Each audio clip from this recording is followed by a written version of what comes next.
So it was almost like, yeah, all of these things are happening and they're bad, but they're all my fault. I'm afraid that the next time I'm not going to make it because I don't know who this man is. After healing physically, I began, the lifelong process of healing emotionally.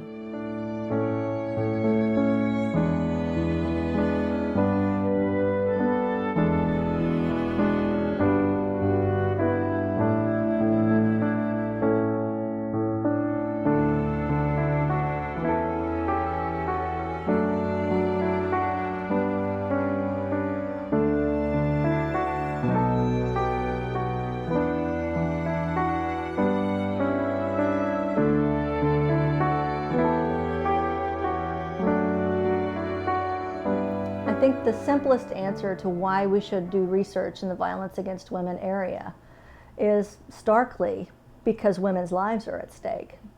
And I think in a compelling way we have to know that research can play a role in stopping that.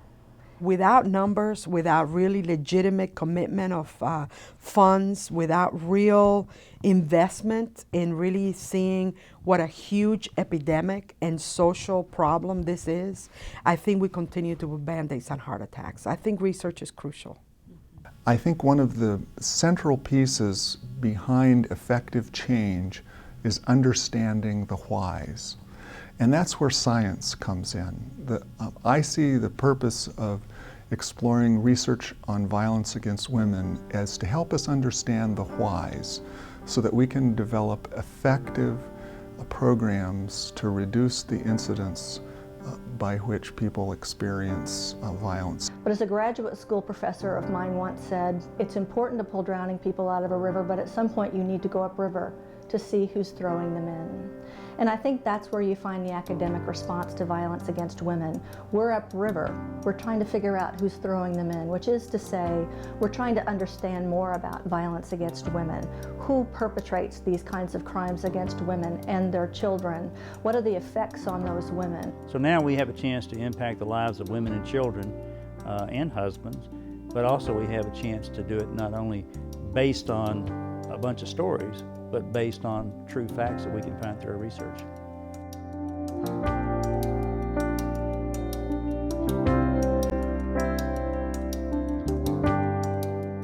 About 6.5 years ago, as the second term of then Governor Patton was ending, we began to look broadly at what the Patton administration had done to address violence against women, but more broadly what Kentucky had done to address violence against women. And what we realized was that we lacked one major partner in the field, and that was higher education. For us to set up the Center for Research on Violence Against Women was an opportunity to do something nobody else was doing. And you've got to be leading edge. The only way to be leading edge now is to be interdisciplinary. You don't solve tough problems by doing it yourself. The center really serves as a clearinghouse for folks to make connections with one another so that the synergism produces better research. I feel that this area, this problem, is very large, but you can't understand it and you can't address it from a single disciplinary perspective. So the center itself does research, but equally we attempt to facilitate the research of others. We have a model whereby we are trying to recruit endowed chairs of study on violence against women and place them in academic departments around the university. So we're raising $1 million at a time, and then with that $1 million we are endowing a chair of study on violence against women. It's a model that has yet to be replicated anywhere else, but I think it is a model that will allow us to have the strongest research portfolios all across the University of Kentucky.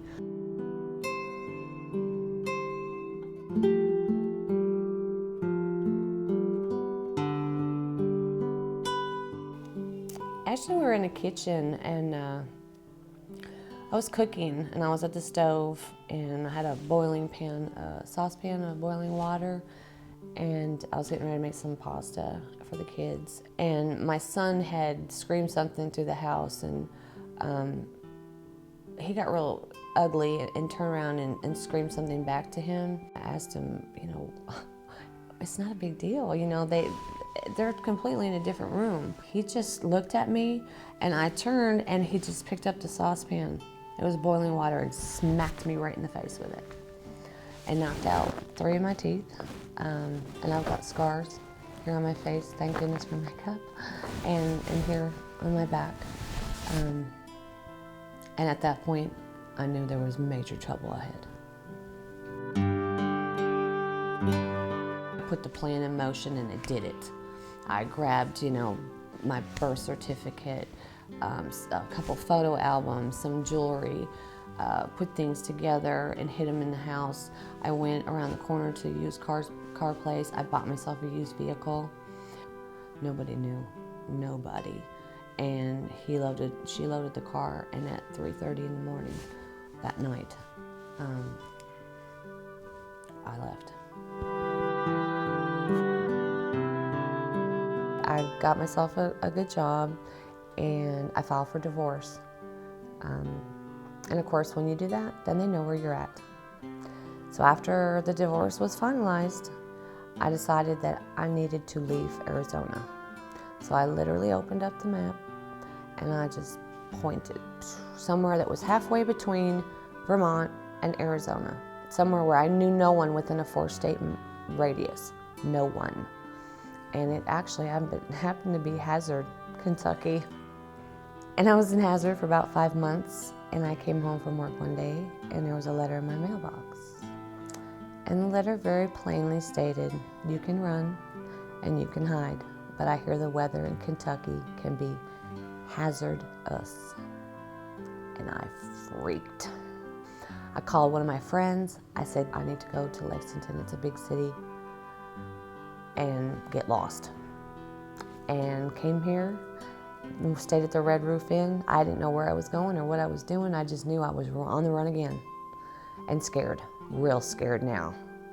And I finally called and talked to one of the crisis call people here, and within about 4 hours, I landed at the domestic violence shelter and started rebuilding my life again.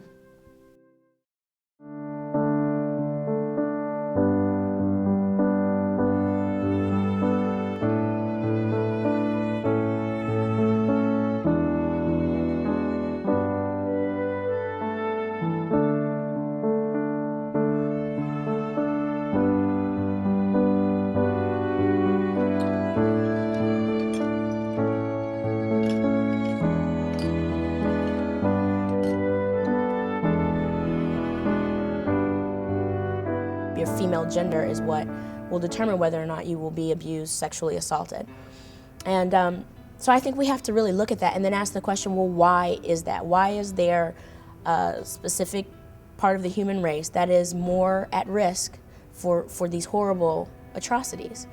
I think historically people have dealt with violence against women by assuming it's someone else's problem. I don't have to worry about this, it would never happen in my family. I don't have to worry about this, it would never happen to me. Maybe I'm in a middle income bracket, or I'm in an upper income bracket, or I behave in a certain way, so violence against women would never happen to me. And yet we know that violence against women has no boundaries of age or race or ethnicity or religion or income level. Globally, it looks like rape as a weapon of war. It looks like genital mutilation as a way to control women's sexuality, because that's apparently very threatening. And it also, human trafficking is a huge issue.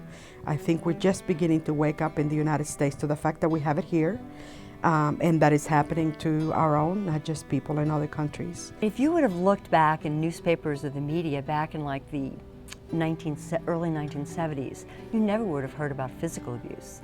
Everybody said it's a hidden phenomenon, what goes on behind people's, closed front doors. It's private, you don't look at it, you don't talk about it.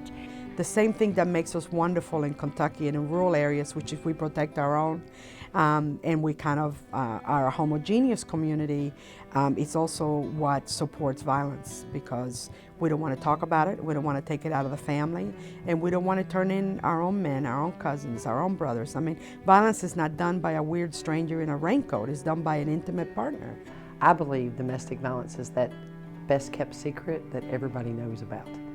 Then really those social norms that are not challenged allow violence to continue.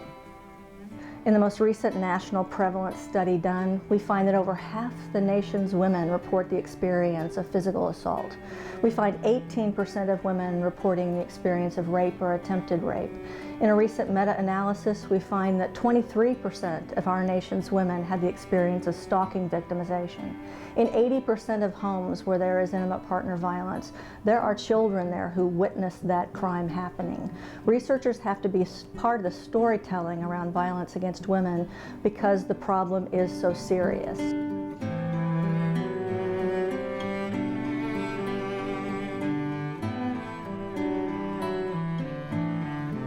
The single most common cause of mortality in pregnant women in the United States today is homicide. That is information that needs to be in the hands of obstetricians and gynecologists and pediatricians so that they can do a better job for women who come into their clinics of asking questions, of ensuring that if a woman has exposure to violence in her home, that protections are put into place. Protections for her and protections for her pregnancy. We believe one way to do that is to make sure, very simply, that questions are being asked of women, what we call universal screening. It's a process where we ask women on the first visit a series of questions that help us to understand what we might be able to do to help them be safer, when they take their babies home. Women who experience violence during pregnancy are much more likely to deliver an infant who is low birth weight. And infants that are born when they are at a smaller gestational age also can be associated with violence against women during pregnancy. We also know that women who experience violence are more likely to lose an infant. And with the new universal screening, because of the questions that we ask, we now make it a private appointment. So we tell them when they call for the appointment that this appointment will just be for them, that no family members will be allowed to come in with them. And we also explain that at other appointments, their family members can be with them. But that sort of, I think, has led to women being able to be more open with us when we talk to them. So we don't yet know whether screening results in health improvements. And one can imagine why screening might, in that you can identify the violence early in the pregnancy and help the woman find alternatives or safe places to be during that period. So there's many interventions that we know work. It's just a matter of getting those resources to women when they can best use those. So we're changing our norms then in healthcare to identify that, to acknowledge that violence is a problem for many women, and that we also can do something about that by simply asking.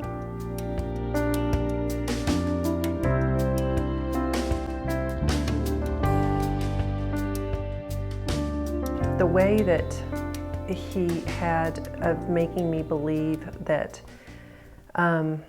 things happened because they were my fault was very overpowering to me. I mean, it really changed my whole attitude and persona about things. He would come in the door and I'd be, sitting down. What are you doing? Don't you have something else you need to be doing? You can't think a complete thought, little, and speak a complete thought. And just basically treat me like I was an idiot, not just in our own family, but even in front of other people sometimes. He choked my son one time, and he had choke marks on his neck, and they called the Child Protective Services. But he had me convinced that he had to do that for a reason. And so it was almost like, yeah, all of these things are happening and they're bad, but they're all my fault. And so this friend said, wait a minute, he was outside enough of the situation. He sent me to the pastor of my church who who said, look, you and your children are in danger and you have got to get out. Some friends came in and we got out, the stuff that we needed, and I went and stayed with friends for a couple of weeks until we found a place to live, and that was it. There are people who experience things that they will never tell you about because they're too embarrassed. And you don't know that the person who's sitting beside you at church or beside you at work or that you're passing in the grocery store, just because they have on a nice sweater doesn't mean that they aren't going through a horrible time. Looks are very deceiving. And I think that helping empower people, not putting a Band-Aid on something, empowering people to change their lives and showing them how to change their lives is an answer for that. What we also recognize and have for many, many years in the field is that for many women, what is said to them has a much greater, serious, long-term, profound effect on them. Coming from the mouths of survivors, you may well hear, it's not what he did to me, the bruise went away, it's what he said to me that I remember. Even though we usually think of psychological abuse as something that's happening just with a few very bad relationships here and there, it seems that there are a lot of things that people end up doing to each other that would actually qualify as being kind of serious psychological actions that they do to each other. How people portray what's happening to them, does that seem to be the way an objective observer or a professional might see it as happening? And in the cases where they do converge, what can we learn from that? First of all, if everybody's defining it differently, it's very difficult to solve, because how do we know when to intervene, or how would a judge in a divorce case know that this is a genuine case that I need to look at differently than this case over here? We can work on individual bases, but I think we need to be very careful about what we can claim in terms of research or our understanding of psychological abuse until we do a lot more in the area. And I hope a lot of people get interested in the area in terms of trying to make it a more sophisticated and informative field.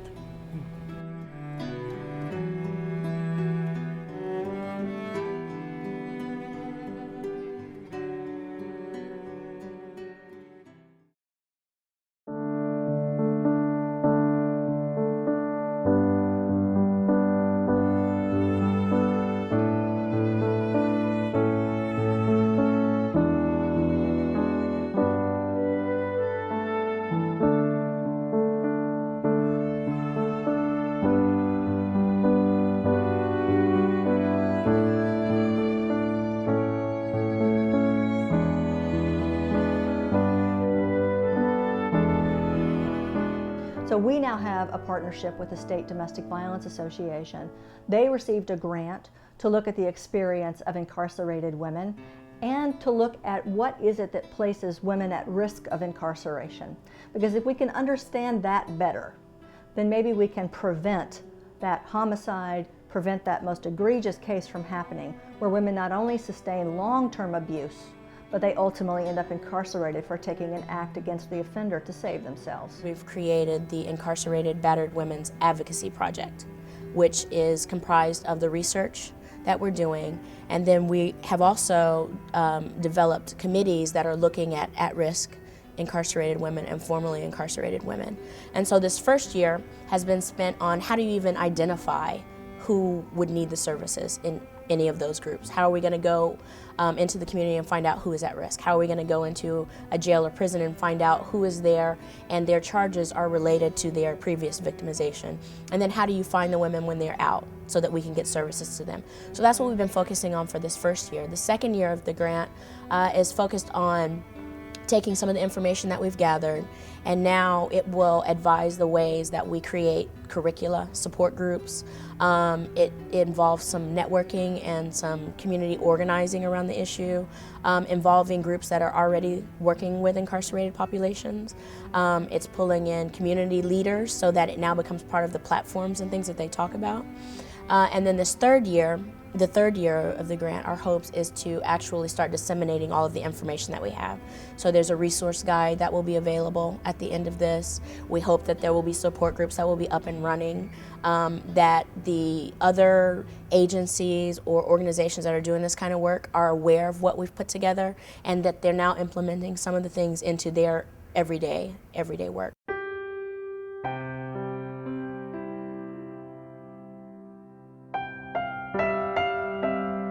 In 1997, my boyfriend and I were at the railroad tracks in Lexington.